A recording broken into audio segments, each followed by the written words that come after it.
Halo, kali ini saya lagi menangani klaim kargo rusak, yaitu semen satu kapal yang mengalami kerusakan karena kapalnya mulai kebocoran sehingga air laut masuk ke dalam palka kargo.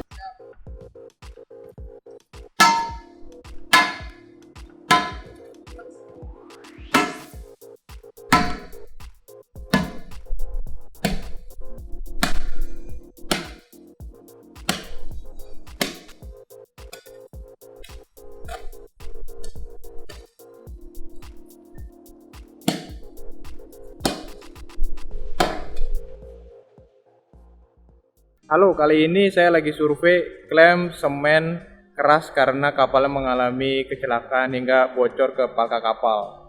Ini bisa kalian lihat kondisinya.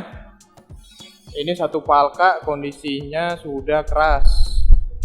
Nah, kondisinya sudah mengeras begini nih. Ini palka satu, palka bagian depan. Jadi satu kapal ada dua palka. Satunya lagi, yang palka nomor 2 masih cukup banyak kargo yang masih bisa diselamatkan sepertinya, dan sekarang lagi masih proses sorting dilakukan oleh pihak PBM, diawasi oleh pihak tertanggungnya atau pemilik barangnya. Jadi informasinya kapal itu mengalami kandas sehingga bocor.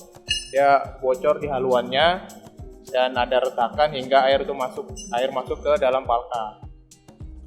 Nah, ini pada saat kandas, informasinya sebagian kargonya ini sudah dipindahkan ke tongkang lain, ke tongkang penyelamat. Jadi ada tongkang penyelamatnya datang dan sebagian kargonya ini udah langsung dipindahin dengan bantuan yang pindahin nih kru dan juga warga sekitar. Kebetulan tuh ada warga sekitar katanya di tempat dia kandas, walaupun itu di laut. Dan ini cukup parah juga. Ini satu karung kan sebenarnya kalau nggak ngeresep air kan dia 50 kilo. Nah ini kalau udah campur air, muset. Udah katanya infonya udah jadi 80 kilo pak. Nah kemarin proses pemindahannya pun kan dicampur dengan tenaga manusia, walaupun dibantu dengan ada satu kren, di atas tongkangnya ada kren, tapi tetap aja mindahinnya ini harus menggunakan tenaga manusia. Nah itu yang cukup membutuhkan tenaga nih banyak. Baru setelah kargonya dipindahin, sebagian kapal baru bisa diapungkan. Nah ini kalau kita lihat kebocorannya ada di mana, tuh bisa kita lihat. Akhirnya kapalnya itu pun bocornya tuh bisa sampai di sudut-sudutnya, ya di sudut-sudutnya bocor. Nah ini banyak nih bocor-bocornya. Dan untuk kemarin sempat di informasinya, nah ini pokoknya nih di sudut-sudutnya nih pada keluar air pada ditambal dulu sementara biar bisa sampai ke Pelabuhan Bongkar. Ini sekarang kita posisinya lagi di Pelabuhan Bongkar. Oke. Ini kondisinya palka satunya dari sisi depan. Saya ngeliat ke belakang nih kayak begini kondisinya. Ya, udah jadi pegunungan semen, batu semua. Karena kapalnya mengalami kebocoran. Oke.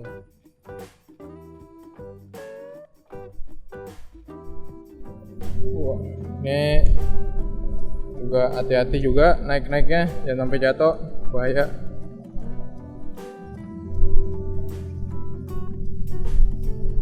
Dan kalau yang mau lewat tangga monyet silakan, tapi saya lompat aja guys, Spiderman.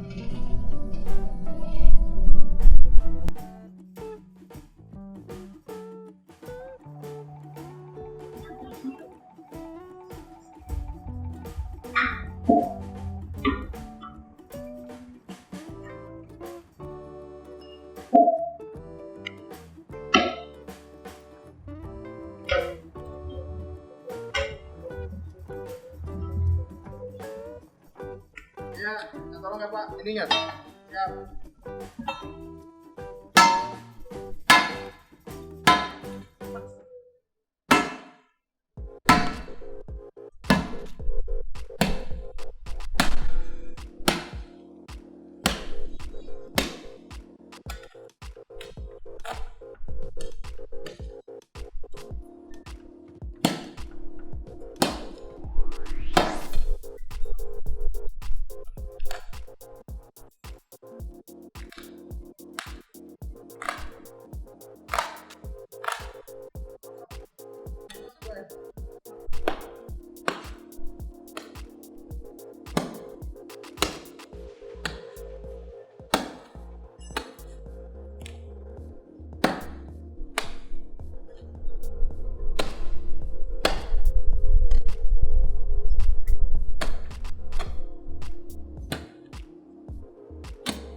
Ini kondisinya ini adalah kargo-kargo yang ada di Palka 2. Pak, ini ada yang bocor nggak? Ketemu nggak? Ada yang keras nggak? Yang sekarang nggak? Oh, yang sudut sana, yang menggunung. Itu mau yang menggunung itu? Nah, yang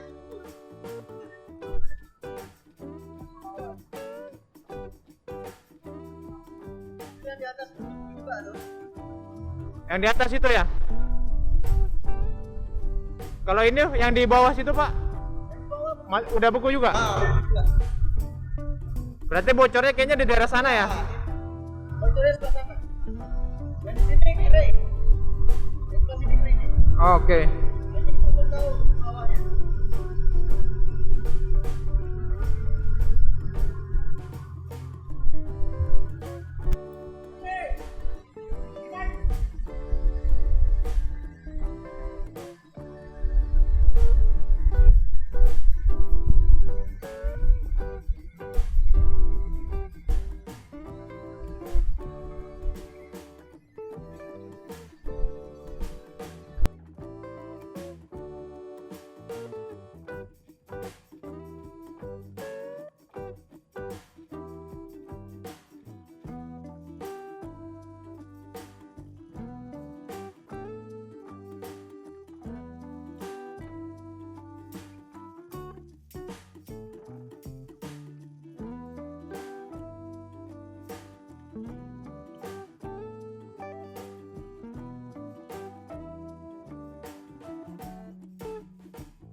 Tujuan dari case ini ya kita mengkonfirmasi seberapa banyak kerusakannya dan juga penyebabnya. Kemudian kita juga harus bisa negosiasikan ini mengenai tindakan minimizing loss, yaitu tindakan untuk mengurangi kerugian. Jangan sampai nih udah ada terjadi kerugian tapi malah mungkin ada kargo yang masih bisa diselamatkan malah dibiarkan aja rusak. Nah, itu yang kita cegah. Makanya secepat mungkin harus bisa kita kondisikan baik pihak tertanggung ataupun pihak kapal tindakan apa yang harus dilakukan. Jadi di awal pada saat saya menerima instruksi klaim ini, saya langsung kontak tertanggung dan coba kondisikan tindakan apa aja yang harus tertanggung lakukan.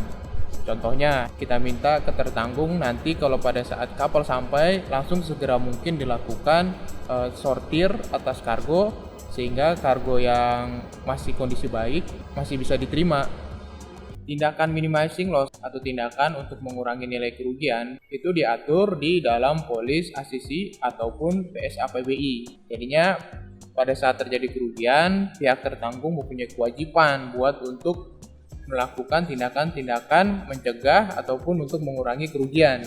Dan tindakan minimizing loss ini harus memenuhi dua persyaratan, yaitu reasonable dan properly. Dan yang perlu diingat, sebelum dilakukan minimizing loss, yang harus dilakukan sebenarnya harus dipastikan dulu barang itu benar rusak atau tidak. Karena polis asuransi kargo tidak mengcover untuk kerugian karena ketakutan. Maksudnya adalah, contoh kalau ada kontainer datang dan ada ditemukan bolong di atapnya dan pihak tertanggung pemilik barang yang menerima barang ini langsung main tolak aja barang yang di dalam kontainer dengan alasan wah takut dari lubang ini air bisa masuk dan mengkontaminasi barangnya di dalam. Ya dia tidak bisa hanya beralasan seperti itu. Itu masih dalam kategori ya dia hanya ketakutan saja. Jadi oh ya takut nanti ini dari lubang masuk air dan mengontaminasi kargonya yang di dalam. Nah, tidak bisa seperti itu. Jadi si pihak tertanggung harus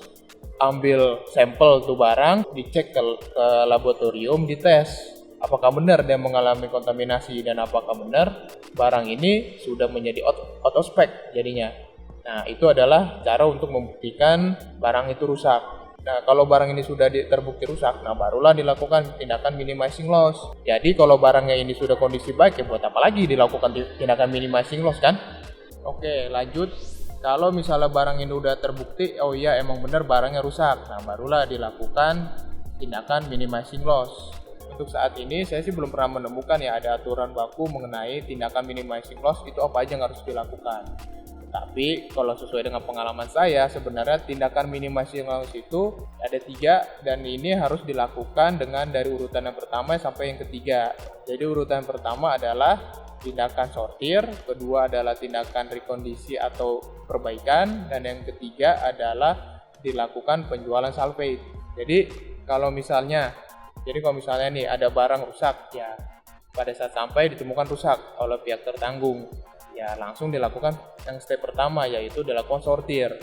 Dari hasil sortir ini kan itu nanti bisa ditemukan tuh barang yang rusak ada berapa dan barang yang bagus. Barang yang bagus ya harus diterima dong. Dan setelah diketahui berapa jumlah yang rusak, barulah kita lanjut ke step yang kedua, tindakan kedua yaitu dilakukan rekondisi ataupun repair. Sebagai contoh, kalau misalnya barangnya ini tuh kontaminasi air basah, apakah masih memungkinkan dia untuk dilakukan ya pengeringan, penjemuran seperti itu. Kalaupun contohnya ini juga kargonya mesin ya masih bisa dong dilakukan perbaikan. Nah itu di step keduanya dilakukan rekondisi ataupun repair.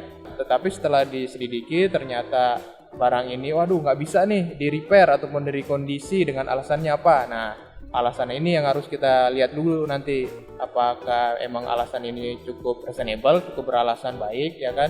Kalau misalnya oh ya oke nggak bisa diperbaiki dan alasannya masuk akal bisa diterima, kita baru masuk ke step ketiga yaitu dilakukan penjualan salvage. Penjualan salvage itu apa? Ya jadi barang-barang yang rusak akan coba ditawarkan ke pihak-pihak salvage buyer, yaitu buyer-buyer atau calon-calon pembeli yang emang bisnisnya adalah membeli barang-barang rusak seperti ini yang masih mereka bisa manfaatkan.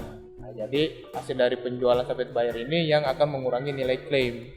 Penjualan salvage ini juga memiliki kelebihan lainnya yaitu selain masih memiliki nilai, kalau barang rusak ini bisa dijual ya berarti kan bisa menghindari adanya biaya pemusnahan. Nah, kalau menurut saya 3 step dari minimizing loss tadi itu harus dilakukan dengan benar dengan sesuai urutannya. Jadi yang pertama dilakukan sortir, yang kedua dilakukan rekondisi ataupun perbaikan, dan yang baru yang ketiga dilakukan penjualan salvage. Jangan sampai langkah-langkah ini lengkap. Jadi setelah ada kerusakan langsung penjualan salvage. Kenapa? Karena untuk menghindari pemilik kargo ataupun tertanggung yang malas dia melakukan tindakan minimizing loss, yang hanya mau langsung terima beres saja ya sudah langsung jual aja. Padahal mungkin tuh kargo sebenarnya masih bisa disortir. Ada kargo yang masih bagus, masih bisa diterima.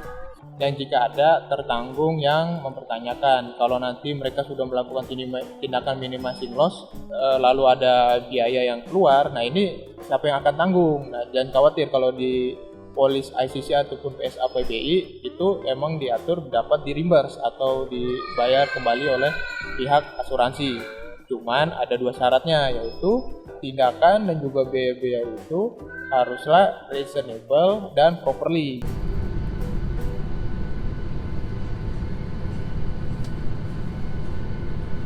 Oke, saat ini udah mau terbang, udah di dalam pesawat, udah mau terbang. Demikian video saya kali ini, karena saya udah seringan naik pesawat, bukannya makin berani malah makin serem. Jadi saya lebih baik kalau mau take off tuh udah tidur aja. Jadi udah siap dengan bantal tidur ya, tutup mata.